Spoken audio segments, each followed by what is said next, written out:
Welcome friends. आज हम class 12th में इकोनॉमिक्स में चैप्टर नंबर 11 भारतीय अर्थतंत्र में नई जो समस्याएं क्रिएट हुई है उसका अभ्यास करेंगे। 1991 की जो आर्थिक नीति हमारे प्रधानमंत्री थे भूतपूर्व जो थे नरसिम्हा राव और फाइनेंस मिनिस्टर थे वहाँ वो टाइम पे डॉक्टर मनमोहन सिंह। तो 1991 की नीति हम 11th में पढ़ी चुके हैं। उदारीकरण, निजीकरण और वैश्वीकरण, उसके कारण क्या हुआ था, हमारे भारत देश का विकास कैसा हुआ था, बहुत ज़्यादा हुआ था। उसी के कारण विश्व में सबसे अधिक विकास कर रहे अर्थतंत्र के रूप में भारत को जाना गया। और ये विकास की जो असर हुई वो विकास की असर ही उसका परिणाम स्वरूप था स्थानांतर और शहरीकरण। स्थानांतर और शहरीकरण जब होता है तब लोगों को आंतरिक जो ढांचागत सुविधा दी जाती है वो कैसी बन जाती है, बेसिक बन जाती है, मतलब कि वो पूर्व शर्त के रूप में बन जाती है, वो सुविधा होनी आवश्यक बन जाती है। तो यहाँ पे हमें सबसे पहले देखेंगे स्थानांतर का अर्थ क्या होता है। तो देखिए, स्थानांतर अर्थात क्या, यदि व्यक्ति एक स्थान से दूर, मतलब कि अपने मूल जो स्थान पर रहता है उससे दूर, देश या विदेश में नौकरी, व्यवसाय, धंधा या अधिक ऊंचा जीवन स्तर प्राप्त करने के लिए आजीवन निवास करे तो उसे क्या कहा जाएगा, स्थानांतर कहा जाता है। जैसे कि गुजरात का कोई व्यक्ति वो क्या करता है, अपने सूरत देश में गुजरात में रहता है और वो अन्य राज्य में जा रहा है, महाराष्ट्र में जा रहा है या तो अमेरिका में जा रहा है।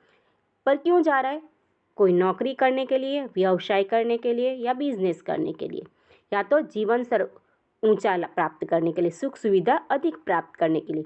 लेकिन यहाँ पे जब वो जाता है तब वहाँ पे जो रहता है, निवास करता है, वो निवास करने का जो समय काल है वो कैसा होना चाहिए, लॉन्ग होना चाहिए। ऐसे नहीं कि शॉर्ट पीरियड में वो वापस आ जाए, तो उसे हम स्थानांतर नहीं कहते हैं। इसीलिए यहाँ पे लिखा गया है, वैसे आजीवन निवास करे, वहीं पे रहे तो उसे क्या कहा जाएगा, स्थानांतर।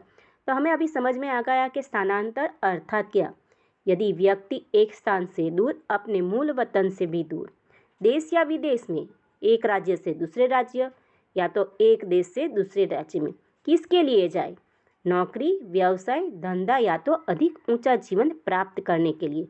निवास का समय अंतराल के साथ है, कायमी होता है, तो उसको क्या कहा जाएगा, स्थानांतर कहा जाता है। आगे का टॉपिक का अभ्यास करते हैं।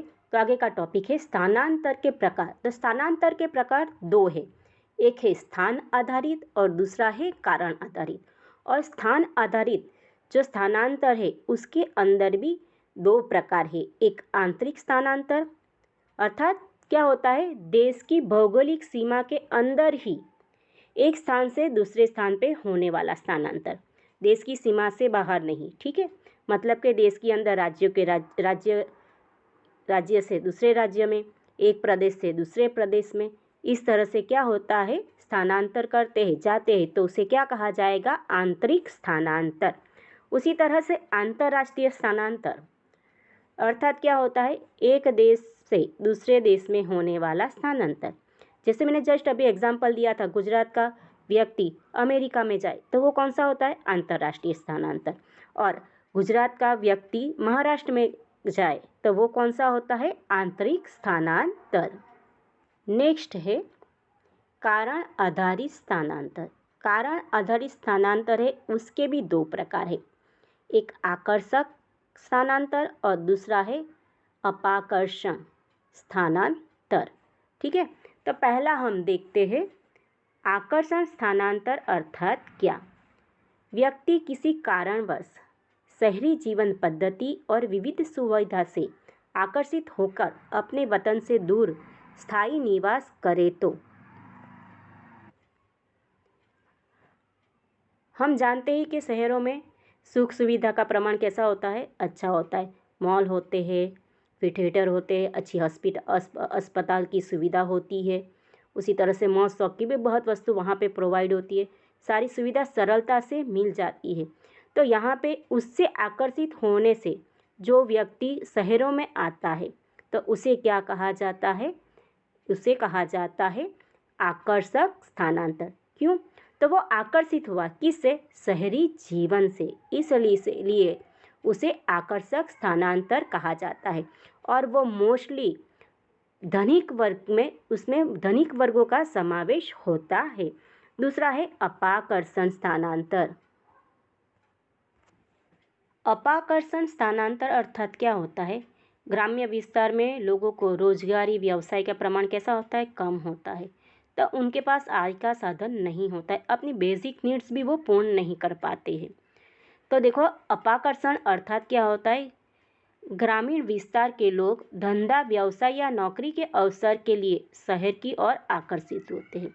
लेकिन यहाँ पे आकर्षित तो होते हैं, लेकिन कोई मौज शौक की चीज़ वस्तु के लिए नहीं होते, लेकिन अपनी बेसिक जो ज़रूरियात होती है उनके लिए क्या होता है, यहाँ पे सब लोग आकर्षित होते हैं, क्योंकि उनके पास गांव में किसी प्रकार का विकल्प नहीं होता है। ग्रामीण विस्तार लिखा गया है, ठीक है, इसके अंदर। तो गांव में उनके पास कोई विकल्प नहीं होता है अपनी ज़रूरियात पूर्ण करने का, इसलिए वो शहरों की ओर आकर्षित होते हैं किसी रोजगारी के लिए। तो उसे क्या कहा जाता है? अपाकर्षण कहा जाता है। यहाँ पे जो डेफिनेशन है दी गई है, दोनों को सरलता से समझे तो ऐसा है कि आकर्षण स्थानांतर में ग्रामीण विस्तारों में आर्थिक रूप से संपन्न वर्ग शहरी जीवनों की विविध आकर्षणों से वशीभूत होकर स्थानांतर करते हैं, जबकि अपाकर्षण में क्या होता है? ग्रामीण समाज आर्थिक रूप से कमजोर वर्ग गांव में अधिक उच्च जीवन के वैकल्पिक अनुपस्थिति के शहर की ओर खींचे आते हैं, मतलब नौकरी और व्यवसाय के कारण। ठीक है, तो यहाँ पे आगे का टॉपिक लेते हैं। आगे का टॉपिक का हम अभ्यास करते हैं।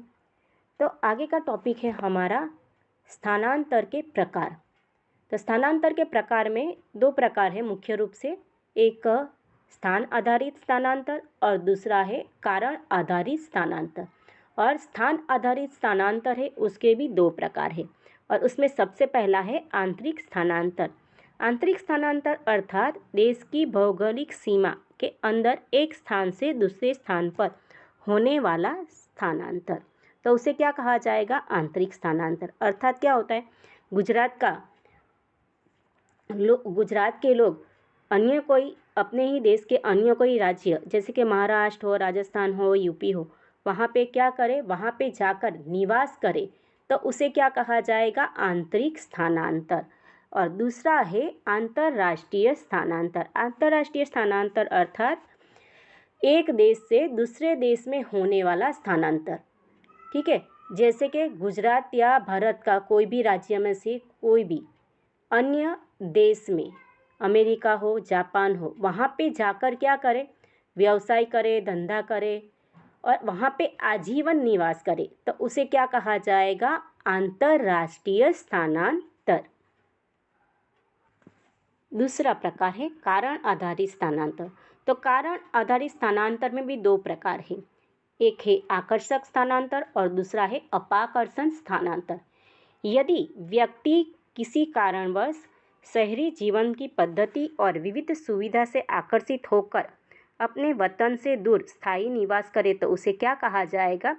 आकर्षक स्थानांतर कहा जाएगा। यदि व्यक्ति विविध शहरों में विविध प्रकार की आधुनिक सुविधाएं मिलती है, जैसे कि मौज शौक की चीज़ वस्तुएं, अच्छी अस्पताल की सेवाएं, अच्छी शिक्षा, अच्छे आवास, ये सुविधा से क्या होता है? वो आकर्षित होता है।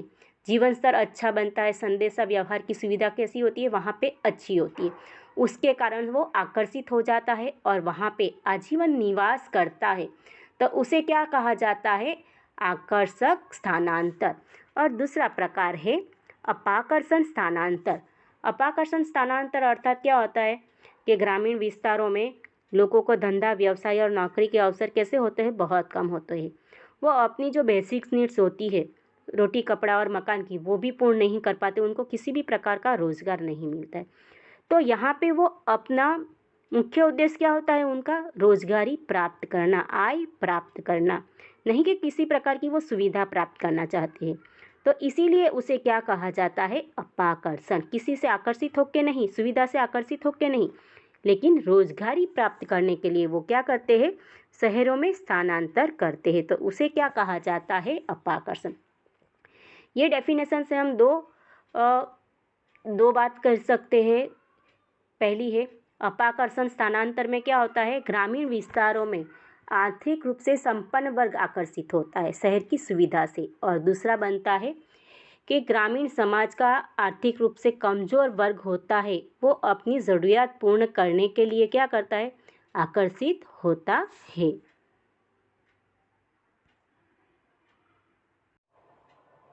आपको ये वीडियो पसंद आई हो तो वीडियो को लाइक, शेयर और चैनल को सब्सक्राइब करना ना भूलें।